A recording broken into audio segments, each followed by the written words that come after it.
A mulher de Samaria. Está escrito assim na palavra do Senhor. E quando o Senhor veio a saber que os fariseus tinham ouvido que Jesus fazia e batizava mais discípulos do que João, ainda que Jesus mesmo não batizava, mas os seus discípulos, deixou a Judéia e foi outra vez para a Galiléia. E era-lhe necessário passar por Samaria. Foi, pois, a uma cidade de Samaria chamada Sicar, junto da herdade que Jacó tinha dado ao seu filho José. E estava ali a fonte de Jacó. Jesus, pois, cansado do caminho, assentou-se assim junto da fonte. E era isso quase a hora sexta. Veio uma mulher de Samaria tirar água. Disse-lhe Jesus: dá-me de beber, porque os discípulos tinham ido à cidade comprar comida. Disse-lhe, pois, a mulher samaritana: como sendo tu judeu, me pedes de beber água a mim, que sou mulher samaritana? Porque os judeus não se comunicam com os samaritanos. Jesus respondeu e disse-lhe: se tu conheceras o dom de Deus, e quem é o que te diz, dá-me de beber, tu lhe pedirias, e ele te daria água viva. Disse-lhe a mulher: Senhor, tu não tens com o que atirar, e o poço é fundo, onde, pois, tens a água viva? És tu maior do que Jacó, o nosso pai, que nos deu o poço, bebendo ele próprio dele, e os seus filhos e o seu gado? Jesus respondeu e disse-lhe: qualquer que beber desta água tornará a ter sede, mas aquele que beber da água que eu lhe der nunca terá sede, porque a água que eu lhe der será nele uma fonte de água a jorrar para a vida eterna. Disse-lhe a mulher: Senhor, dá-me dessa água, para que não mais tenha sede e não venha aqui tirá-la. Disse-lhe Jesus: vai, chama o teu marido e vem cá. A mulher respondeu e disse: não tenho marido. Disse-lhe Jesus: disseste bem, não tenho marido, porque tiveste 5 maridos, e o que agora tens não é teu, isto disseste com verdade. Pode tomar o seu assento, glorificando a Deus. Eu quero glorificar a pessoa do nosso Deus, porque Ele nos concede a graça de estarmos aqui mais uma vez fazendo a tua obra. Quero agradecer a pessoa do pastor Cleber por mais um convite, por mais uma oportunidade me concedida, e agradecer a Deus pela vida de cada um dos meus irmãos, mais uma parte da noiva do Cordeiro que há de morar no céu. Hoje nós glorificamos o Senhor aqui na terra, mas um dia juntamente no coral celestial, todos nós, em nome do Senhor Jesus Cristo, honraremos e glorificaremos o Senhor. Nós, esta igreja, participaremos das ceias da boda do Cordeiro. Assim estaremos lá, porque o Senhor Jesus derramou o seu sangue para nos remir dos nossos pecados e nos dar a salvação eterna. E glorificado seja o nome dele por isso. Irmãos, quando eu leio, o Evangelho de João, eu sinto uma alegria no meu coração. Eu sinto a minha alma se alegrar, porque este evangelista, ele tem uma linguagem e uma prioridade acerca de Jesus que os outros demais evangelistas não têm. Eu tenho um apreço também muito grande pelo Evangelho de Mateus, pelo Evangelho de Marcos e pelo Evangelho de Lucas. Mas pelo Evangelho de João, eu tenho uma paixão especial, eu tenho um carinho especial pelo Evangelho de João, por tudo que eu encontro no Evangelho de João. O evangelista João, ele preocupou, ele se interessou, ele desejou mostrar a pessoa messiânica que estava em Jesus Cristo. Ele desejou mostrar o Filho de Deus que estava em Jesus Cristo. Diferente dos outros demais evangelistas, quando eles querem mostrar a pessoa de Jesus com o seu poder para fazer milagres, João, ele quer mostrar a personalidade divina de Jesus. Ele quer mostrar que Jesus é aqui encarnado o Filho de Deus. Ele pega alguns sermões que Jesus fez e esses sermões é de apaixonar as pessoas. Se você parar para ler o Evangelho de João, no capítulo de número 5, logo após que Jesus faz a cura do paralítico de Betesda, você vai encontrar Jesus pregando diante dos fariseus o sermão messiânico, e ali diante dos fariseus, Jesus prega um dos mais belos sermões de toda a Bíblia Sagrada. Neste sermão ele diz, no capítulo de número 5, no verso de número 24, ele diz: porque todo aquele que crê na minha palavra e crê naquele que me enviou, não entra em juízo, mas passou da morte para a vida. Ou seja, ele está se apresentando como o Salvador da humanidade, ele está se apresentando como aquele que veio para remir o homem dos seus pecados e das suas transgressões. Aqui no Evangelho de João, quando eu leio a palavra do Senhor, no capítulo de número 4, mais uma vez eu encontro Jesus demonstrando o seu poder para levar o homem à eternidade. Quando ele vem aqui falar com esta mulher samaritana, quando ele vem aqui pregar para ela, quando ele vem aqui com as suas próprias palavras evangelizá-la, numa oportunidade que ele teve, a oportunidade que Jesus teve de pregar a esta mulher foi uma oportunidade casual, mas ao mesmo tempo foi uma oportunidade premeditada pela parte divina de Jesus. A parte humana de Jesus precisava passar em Sicar, por ali era o caminho que ele passava para chegar a Galileia. Cansado da viagem, diz o texto, ele decidiu descansar, ele decidiu parar para esperar ali, e a oportunidade ele obteve para também pregar para aquela mulher. A personalidade divina de Jesus é onisciente, ele já sabia que ele ia ter aquele encontro com aquela mulher, ele já tinha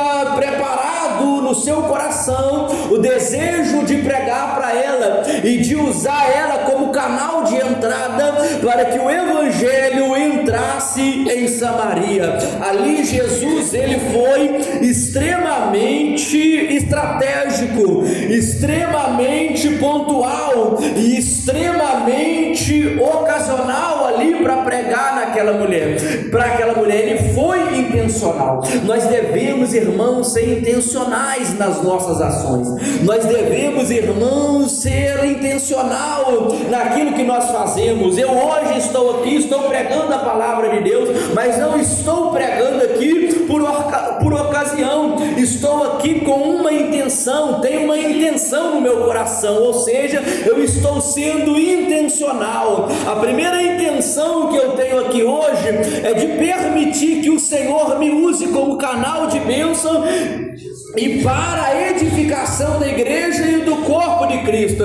A segunda intenção, querido, que eu tenho aqui hoje é permitir que o Senhor cumpra em mim o seu propósito esse que ele lançou profecias no passado sobre a minha vida, de fazer da minha pessoa um pregador do evangelho. E Jesus, todas as vezes que ele tinha oportunidade, ele era intencional. Veja bem que quando Jesus ele sai da Judéia e vai ali para Jerusalém, quando ele vai curar o paralítico, diz a Bíblia que era uma festa dos judeus. Ele está numa festa não para fazer algazarra, não para fazer resenha, não para fazer revoada. Ele está ali de forma intencional para curar um homem e para após aí então pregar o evangelho. Todas as vezes que você vê Jesus fazendo algo, saiba que por trás daquilo ali ele tem a intenção de pregar o reino de Deus, edificar vidas, transformar vida, restaurar caráter, transformar pessoas, edificar pessoas, salvar pessoas, curar pessoas, plantar o reino de Deus na terra. E aqui não é diferente. Você vai ver Jesus tendo um diálogo com essa mulher. Você vai ver Jesus pedindo a ela água como se fosse ele um homem qualquer, um homem comum. E se apresentando a ela como um homem comum, essa mulher também entendeu que Jesus era apenas um judeu que passava por ali. Quando ele vai a ela pedindo a ela água, a resposta dela é negar e colocar diante dele e jogar na cara dele que ele era um judeu. Os judeus, eles não se dão com o samaritano. Por que o judeu não se dá com o samaritano? Porque o judeu tem preconceito do samaritano. O povo judeu e o povo samaritano eram um povo só. Mas quando em algum momento Israel se deu às culturas pagãs dos cananeus, dos jebuseus, dos heteus, dos amorreus e dos heveus, os samaritanos são pessoas que adotaram a cultura dessas pessoas, dessas nações, desses povos, se misturaram com eles, casaram-se com eles, misturaram a sua raça com eles, e ali se tornou um povo mestiço, se tornou um povo misturado. E o judeu tem orgulho de ser puro, o judeu ele tem orgulho de ser judeu genuíno, de ser hebreu genuíno. Então por isso houve essa separação entre os judeus e os samaritanos. O judeu tem um preconceito com o samaritano, e recebendo esse preconceito, o samaritano vai criar uma resistência, um preconceito e uma inimizade contra o judeu. Jesus é judeu de nascimento, mas ele vai a Samaria, porque o propósito de Jesus é fazer com que todos aqueles que creem nele para a salvação eterna se tornem um povo só, o povo de Deus, nação eleita, o povo escolhido de Deus, a noiva do Cordeiro, o corpo de Cristo. E ali ele se apresenta a ela, dizendo a ela: você me nega a água, mas se você provar da água que eu lhe der, ela fará em você uma fonte a correr para toda a eternidade. O que Jesus oferece para esta mulher? O que Jesus apresenta para ela? O que Jesus coloca diante dela? Jesus coloca diante dela a promessa da plenitude de vida. Que plenitude é essa? Você vai ver no Evangelho de João, capítulo de número 10, versículo de número 10 também, você vai ver o Senhor dizendo: o ladrão veio para matar, roubar e destruir. Eu vim para que tenhais vida e a tenhais em abundância. Na tradução para o português, esse texto, esse versículo, ele saiu da sua originalidade um pouco, ele perdeu um pouco de contexto. Mas o original é: Jesus está dizendo, eu vim para que tenham plenitude e tenham de sobra, e tenham além do necessário. É assim que está no original. Quando Jesus está dizendo, eu vim para que tenham plenitude e a tenham de sobra, Ele está dizendo, eu tenho para você vida eterna, mas além de vida eterna, para você, eu tenho uma vida de abundância na terra, eu tenho uma vida de bênçãos na terra, porque eu vou para a cruz do Calvário conquistar isso para vocês. E você vê lá no livro do profeta Isaías, no capítulo de número 53, no verso 5, a palavra vai dizendo: o castigo que nos traz a paz estava sobre ele, e pelas suas pisaduras nós fomos sanados. Então está ali a abundância que Jesus nos promete, conquistada na cruz do Calvário. Aquela mulher então, ela toma o interesse. Quem está me ouvindo, diga amém. Quem está me ouvindo, diga glórias a Deus. ela toma o interesse de receber daquela água. Ela cria no seu coração o desejo de beber daquela água, porque ela coloca o que na sua cabeça? Se eu tomar dessa água, se eu receber dessa água, o meu cotidiano de vida, ele vai mudar. Todos os dias, a hora sexta eu tenho que vir aqui, todos os dias eu tenho que vir aqui no sol de meio-dia, carregar balde de água, carregar galão de água, porque eu sou uma mulher que é vítima de preconceito da sociedade.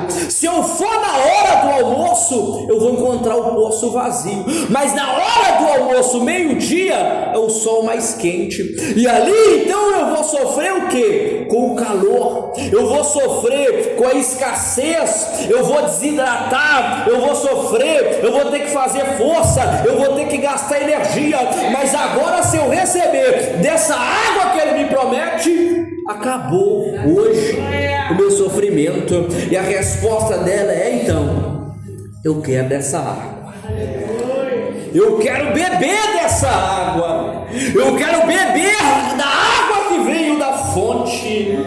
Jesus falou: imagino eu te dou dessa água, mas primeiro você tem que fazer uma coisa, você tem que ir lá na sua casa e buscar o seu marido e trazer ele aqui. E quando Jesus disse isso para esta mulher, ela assusta, porque ela fala: eu não tenho marido. Ele disse: disseste bem, você não tem marido, porque você já teve 5, e o que agora tem não é seu. Ou seja, ele conhece os segredos da vida humana. A palavra diz que ele sonda corações e rins. A palavra diz em Hebreus capítulo 4, verso 13, diz que todas as coisas estão nuas e patentes diante dos olhos daquele que um dia haveremos de prestar conta. Então ela entende que ele é um profeta, ela entende que ele conhece a vida dela, e ela sai por aí a anunciar que achou o Messias, e ali ele faz dela em Samaria uma missionária.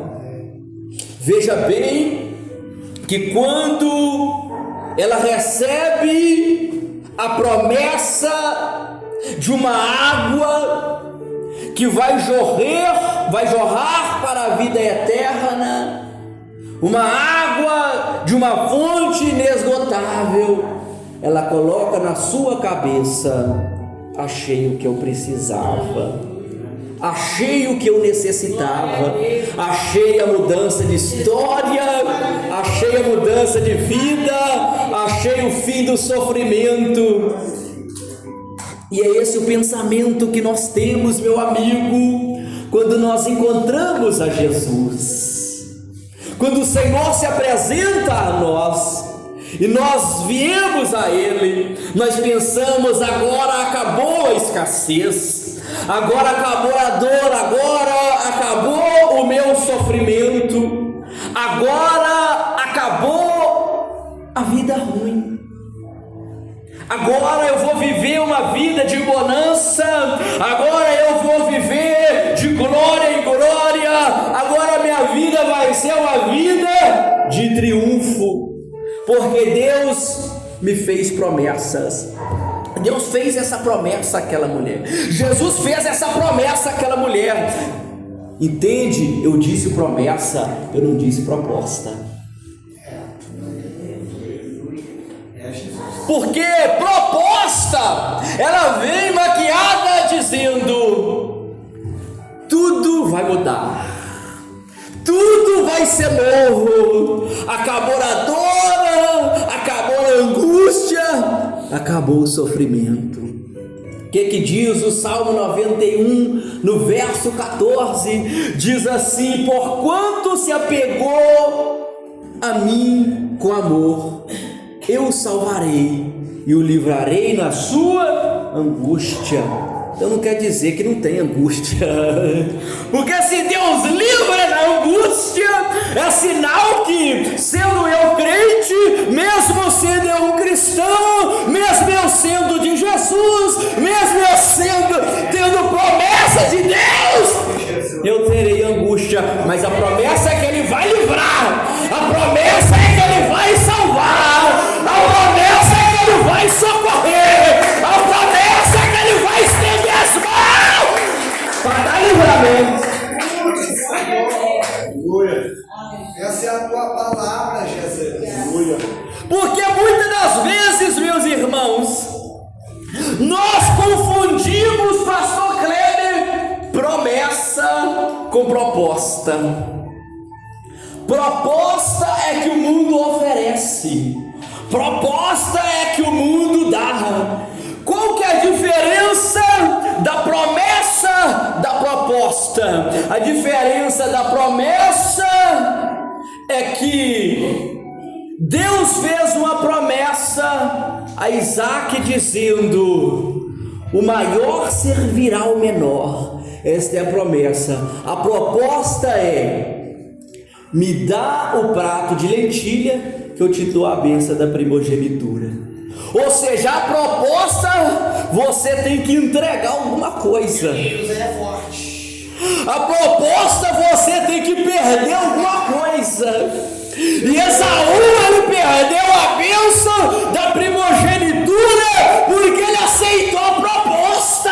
Deus é forte, Jesus. E a proposta é tudo que o diabo quer que você aceita, porque para você aceitar a proposta, você tem que perder a promessa. Para aceitar a proposta, você tem que perder a sua salvação. Deus é profundo, Jesus. Esse negócio. Jesus não é Deus de proposta, Ele é Deus de promessa. Aleluia, Jesus. Porque a promessa é eterna, a proposta é passageira, a proposta é transitória. Não aceite, aguente, fica firme, segura tua bênção. Jesus. Deus do céu, aleluia. E ali Esaú perdeu Meu Deus. pela proposta, a promessa. Se José aceita a proposta de ir para a cama com a mulher de Potifar, ele perde a promessa.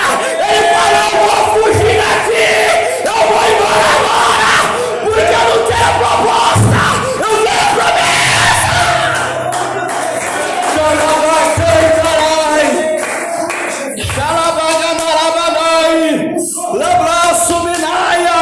Não aceite a proposta, fique com a promessa.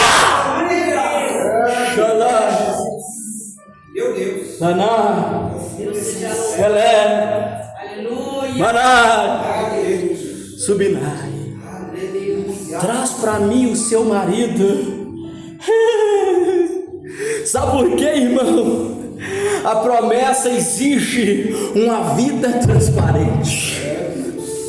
A promessa exige chegar diante do altar e renunciar o pecado. A promessa exige entregar o que lhe custa. A promessa exige chegar diante dele e fazer como Davi: esse é meu pecado, tira tudo, só não tira o seu espírito, mantenha a sua presença. Meu Deus. É forte. Fala na terra, Jesus. Xalamanará.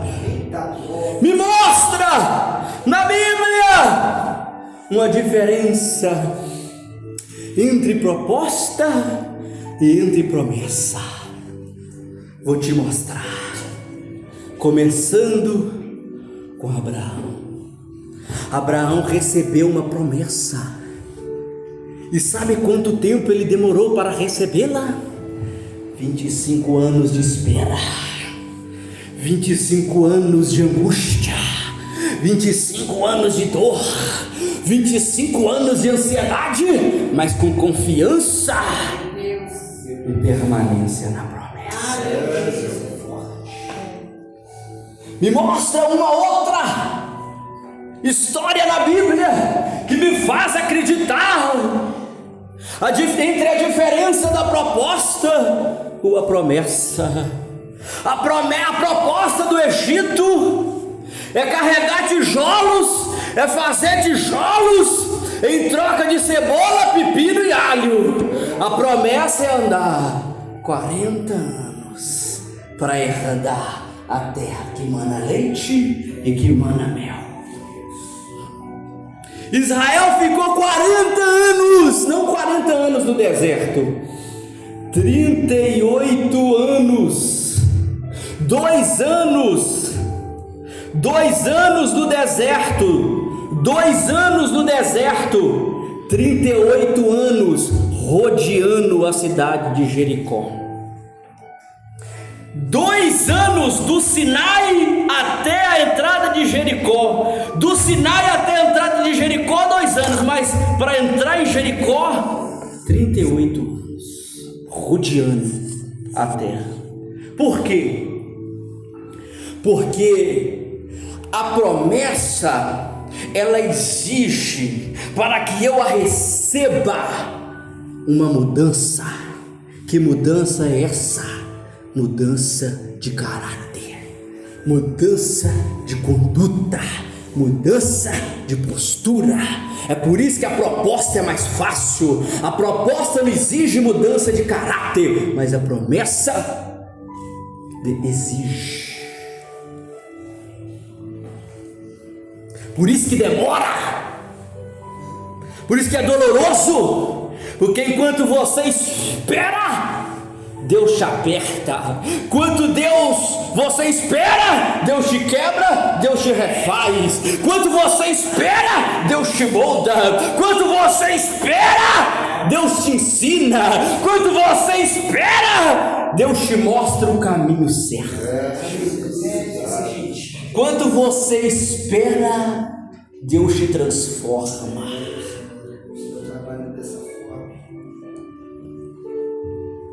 Nós hoje pregamos muitas das vezes um evangelho de proposta. Toma isso, entrega aquilo e vai embora com a bênção. Mas não é bem assim para você, irmão, conseguir uma bênção de Deus. Para você alcançar um milagre. Olha a mulher do fluxo de sangue, é 12 anos.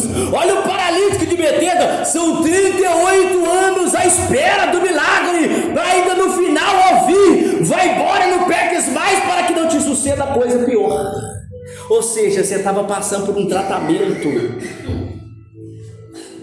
Não peques mais. O seu pecado te fez ficar 38 anos na sarjeta.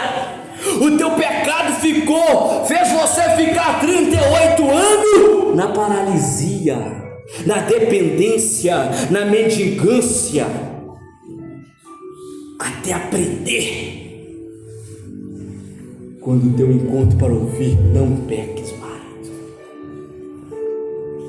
Enquanto eu não entender, irmão, que eu preciso parar de pecar, Deus não vai cumprir na minha vida o que Ele tem me prometido.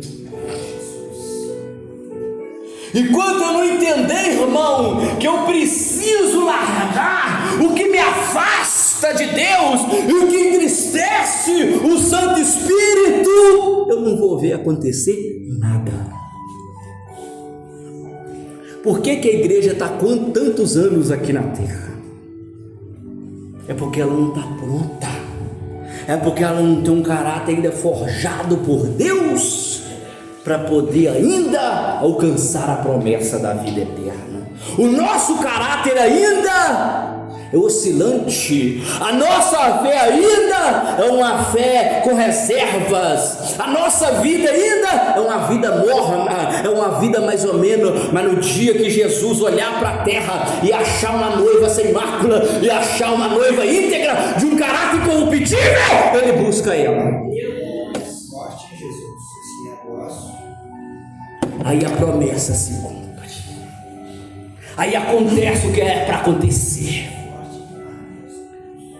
Porque a salvação não é uma proposta, a salvação é uma promessa. Não é me dá isso que eu te dou aquilo, não. Deus não quer que você entregue nada, mas Deus só quer que nós nos tornemos irrepreensíveis. Por que Abraão demorou 25 anos, meu irmão, para poder alcançar a promessa? Porque ele era um mentiroso. Ele mentiu para Faraó, ele mentiu para Abimeleque, ele mentiu 2 vezes. O caráter de Abraão era um caráter corrupto, e isso foi passando para a descendência dele. Isaac mentiu, Jacó mentiu, enganou.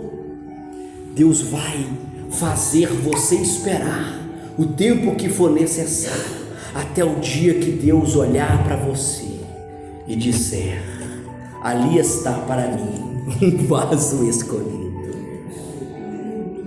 aqui está para mim um vaso de honra. Ali eu posso depositar o meu tesouro, nesse vaso de barro. Olha quantas pessoas na Bíblia, irmãos, passaram por situações totalmente deploráveis até alcançar o lugar da honra. Ana queria um filho, Deus não deu. Diz a Bíblia que Ana era estéril? Não, a Bíblia não diz que Ana era estéril, a Bíblia diz que Deus cerrou, que Deus fechou a madre de Ana. Sabe por que Deus não deu um filho para Ana? Porque o desejo dela de ter um filho era para competir com Penina, para jogar na cara de Penina que ela também tinha. Enquanto ela pensava assim, Deus não deu. O ímpio pode ser competidor, mas Deus, o seu servo, ele não permite. E no dia que ela falou: eu quero um filho para entregar para o Senhor, Deus deu.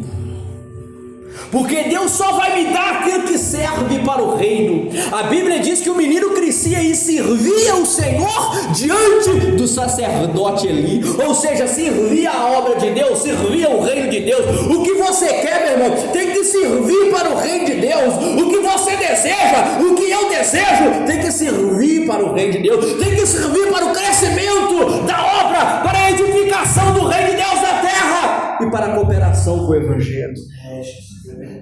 Deus não vai te dar nada para jogar na cara de ímpio. Deus não vai me dar nada para sair por aí desfilando: olha, eu também tenho, olha como eu também tenho capacidade de conquistar, olha como eu sou inteligente, olha como eu sou bonitinha, olha como eu tenho condição. Deus não quer isso, irmão. Até eu entender isso, Deus vai me quebrar. Você sabe qual que é o dia que Deus vai cumprir? Eu já estava doido para falar isso. Na minha vida, suas promessas. No dia que eu entender que eu sou o culpado da cruz de Cristo, irmão. No dia que eu entender que eu sou o culpado pelo sangue de Jesus. É aí que Deus vai arrebatar a igreja, quando a igreja ter consciência que nós, seres humanos, essa raça imunda, essa geração perversa, é a culpada do derramamento do sangue de Jesus. Aí nós estamos preparados, porque até então nós achamos que nós somos os bonitinhos, os escolhidinhos de Jesus, a menina dos olhos de Deus. Não somos, não. Somos a razão da morte do Filho de Deus. Somos a razão das 39 menos uma chibatadas que Jesus tomou nas suas costas. Somos a razão da coroa de espinho. Somos a razão dos cravos nas mãos e nos pés. Somos a razão dele ter sido transpassado por uma lança até doar, até a sua última gota de sangue a pingar água no chão. Enquanto nós não entendemos isso, nós estamos aí correndo atrás de propostas, abandonando a promessa. Não são palavras boas de se ouvir, mas são necessárias. O profeta, irmão, ele é o mal necessário. Ninguém queria ouvir Jeremias falar, mas era necessário ouvir Jeremias falar. O profeta é aquilo que ninguém quer, mas aquilo que todo mundo precisa, pois ele fala o que está escrito, ele fala o que... A mensagem da boca do profeta é o sentimento do coração de Deus.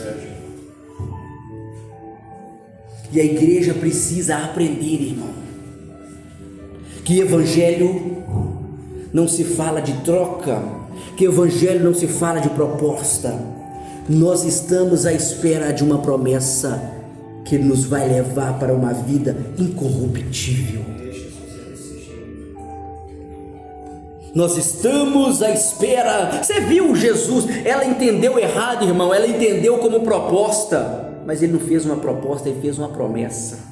Porque ele falou de coisas eternas, ele não falou de coisas transitórias para aquela mulher. A água que eu lhe desse fará para você, em você, uma fonte que vai jorrar para onde? Para o mar? Para o Rio São Francisco? Não, para a vida eterna. Nós precisamos entender isso. O Evangelho é muito mais do que nós imaginamos do que ele é. Sim, irmãos.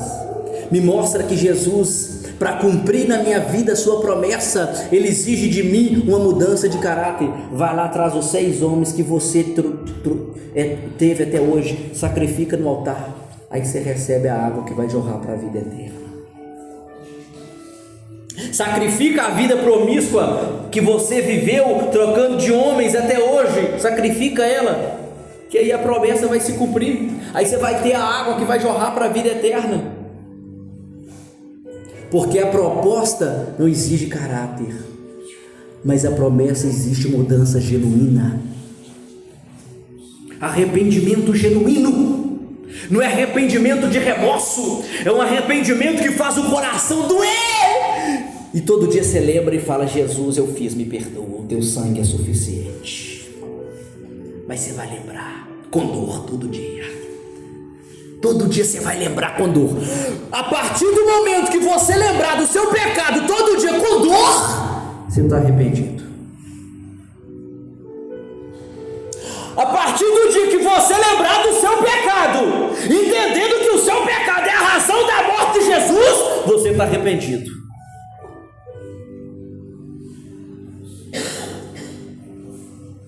Aí eu estou arrependido. Porque arrependimento genuíno, irmão, me faz largar.